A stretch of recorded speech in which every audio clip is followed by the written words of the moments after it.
All right, it's 4B, and last time I posted a story, and since we have about a third of the class out today for various reasons, and we have a fairly high probability of missing a lot of people in the next few days or weeks for various reasons, I thought I'd make a video and start getting in the habit of posting a little bit each day.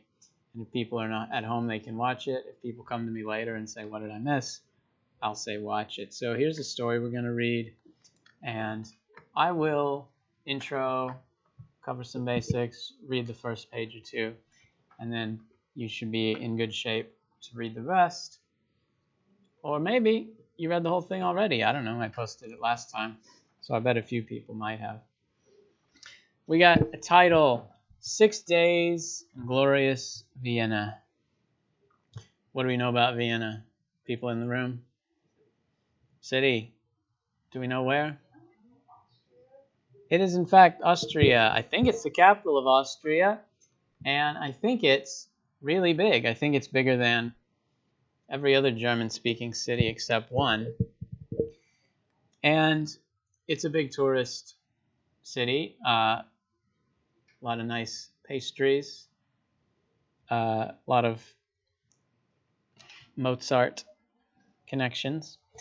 And a lot of great architecture. So this title, as you can see in the first sentence, is the tour that these guys signed up for. They signed up for something on a brochure or something in a website called 6 Days in Glorious Vienna. And as you can tell from the author's name, probably, and the next line saying it was translated, this was originally written in Japanese and translated to English. It says, the published date says 2015. That's probably the English version, which means the Japanese was, a couple years earlier. And we'll see as we go that it gives us plenty of clues about who's what, when, where, all that stuff.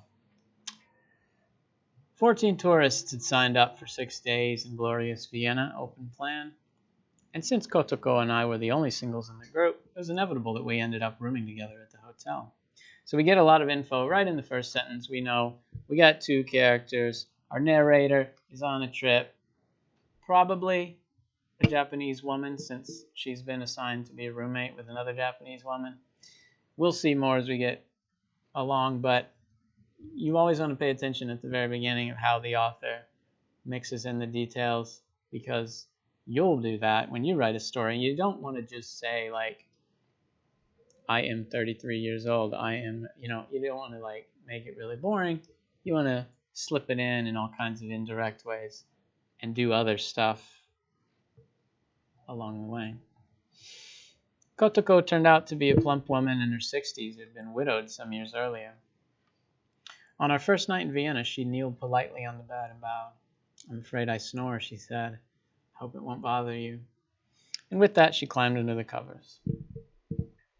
I thought women her age were chatty, but not Kotoko. When the rest of us had gathered at the airport or in the lobby of the hotel, talking excitedly about the trip, she had stood a bit apart, looking uncomfortable.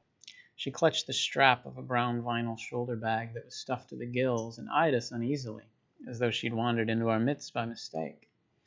Other than the fact that it was the first trip abroad for both of us, we seemed to have nothing in common. We're getting more details. We know, okay, this is the first trip for our narrator and for the old woman. And we assume the narrator is not an old woman, because then you probably wouldn't describe it the same way. When you're describing someone who is like you, it's different than if you're describing someone who is different. Like, I'd thought women her age, we wouldn't say that if that was us, Still, it didn't matter much. Since the tour was self-guided and we would be on our own for the next 6 days, there was no need for us to get better acquainted, even if we were to be roommates. I hadn't come to Vienna to hear her go on about her grandchildren or badmouth her daughter-in-law, nor did I want her prying into my private life. I had been saving everything I'd earned at my tutoring job to celebrate my 20th birthday with this trip. Now we know a good amount about the narrator. 20, tutoring, not a lot of money, which means we heard that this is a first trip. It might be the last trip. She's not going to go again next summer unless she wins the lottery or something. And all this stuff in here about the old woman is not really about the old woman. It's about the narrator and her assumptions and judgments and everything. I hadn't come to hear her go on about grandchildren, blah, blah, blah. That doesn't happen. In fact, we just heard that she doesn't talk much. But we're getting the narrator's attitude and the narrator's POV that she's bringing to the situation. Whenever you have a character, start out with some ideas of what they're going to see, you might prove them wrong immediately, you might let them adjust, or you might have them be stubborn. It depends. But it's good to keep in mind that whatever the story says is filtered through various narrators and points of view. As she knelt there on the bed, Kotoko had looked a bit like a decorative object. Her face was round, with folds of fat at the chin. Her breasts hung down on her round belly. Generous layers of fat covered every part of her: eyelids, ears, shoulders, back, knees, fingers, each tracing its own distinctive curve. And there, next to the bed, lay the swollen bag, as if mimicking the shape of her body. We hear the bag twice, the airport paragraph and now, so we know the bag's going to be important. We'll get to that. And then all the physical description. Again, it's kind of like we can assume the narrator is different. We can assume, okay, if this person is old and fat and the narrator's young and thin, it's almost like whatever she notices is the stuff that is not true of her. And we'll see as we go, they get more description and all this stuff, but you can do a lot with just a couple short sentences. Each of these paragraphs, it's just 1 or 2 sentences, but we're getting a lot of layers of what the narrator sees and what she thinks about it and what we can assume about her, blah, blah, blah. It was true that she snored, but so quietly that I was able to fall asleep almost immediately. So far we get the exposition, who's who, but we don't really have a story yet. We don't really know what they're going for. What's the first thing we need? What's the thing I was talking about last class that we gotta have? I'm talking to the guys in the room. Conflict. Yeah, we need a conflict, but first, even before that, what makes a conflict possible? Yeah, the character has to have some kind of motivation, goal, want, desire, because when it goes wrong, then we have a conflict. But if they're just sitting there kind of floating around, there isn't much conflict yet. It's just some people sitting there.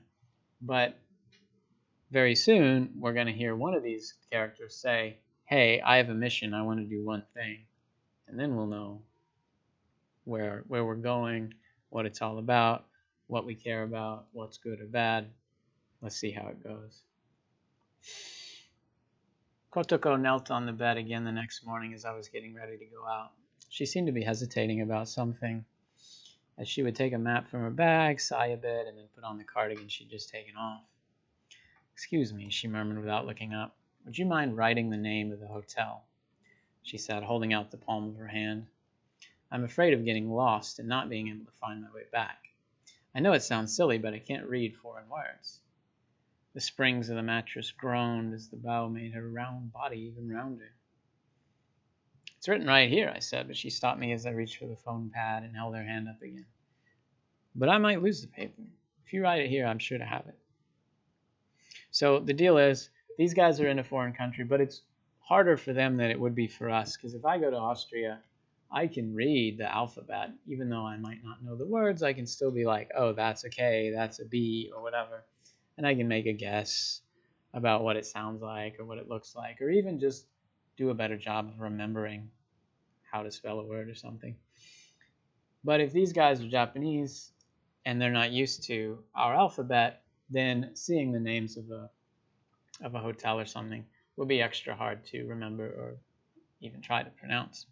So she says, hey, can you write the name of the hotel on my hand? And then if I get lost, I can just hold that up to somebody and say, help me. By the way, this is the clue about the time. We're going to get more clues about the setting. But if this was today, they'd probably just have Google Translate on their phones. But they don't mention that, which means we can assume it's a little bit back in the past. Her hand, too, was layered with fat, and the feeling as the tip of the pen buried itself in her palm was somehow satisfying. On it, I wrote Koning van Ungarn with a permanent marker. I had to admit that I wasn't exactly sure how to pronounce the complicated foreign name myself. Now, I Also don't know if I'm pronouncing it right, but we see the narrator is a little bit better. The narrator has probably, taken some German classes or taken some English classes or something. And even though she's not great, she's a step ahead of the old woman here. Kotoko studied her palm for a moment, tracing the pin marks with her finger. But then she began to squirm again as though some new source of anxiety had occurred to her.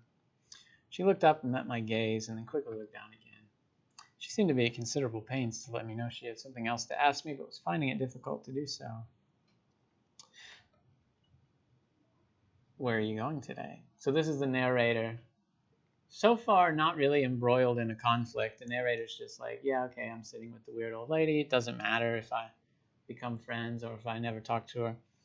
But there's a little bit of curiosity, like, hey, you've got this bag. There's something in there. You seem to be nervous. I'm going to say it. Where are you going today? And then, of course, she's going to tell us. And now we get going. It was a simple question, and I asked it without thinking and without any real interest in the answer. But it proved to be the start of all my troubles. Okay, we get a little double space here, which means it's like a cut. It's like jumping forward in time. Theoretically, the old lady stopped and told the narrator all about this, and we're kind of cutting to 5 minutes later when it's done and we're getting a summary, Kotoko had come to Vienna with a single purpose, to visit an old lover who was hovering near death in the hospital wing of a nursing home in the suburbs. The announcement startled me, since I had never imagined she would be uttering a phrase like old lover. So I'm going to stop here because I'm recording a video and I don't want it to be 30 minutes long, because if it was, nobody would click. But you get the idea. Now we have a story because they have a goal. Hey, I want to see this one guy who I knew decades ago and was in love, which means I care. I'm going to try hard. If something goes wrong, I'm going to push past it. If I see him and he's bad, I'm going to be sad. If I fight with the narrator, then I'm going to choose him over her. Now we have values and stakes. And now, if something happens in the story, we know to feel good if it helps the old lady find the guy, and we know to feel bad if it doesn't. So once you have this, you have the story going. Now, I'm going to give you guys time to read, and want you to think about just a simple idea of, like, you have a character with a desire, and what do they do when something goes wrong? What do they do when an obstacle shows up, or they find the thing and it's not what they expected? I don't want to say what happens, obviously, and spoil it, but you want to keep in mind sort of the basics along the way. And after this, we'll use some of these ideas for an assignment, or I'll ask you some questions about what it means and all of that. And then pretty soon we'll transition into coming up with ideas for your story that you're going to write. That's it for now. Thanks.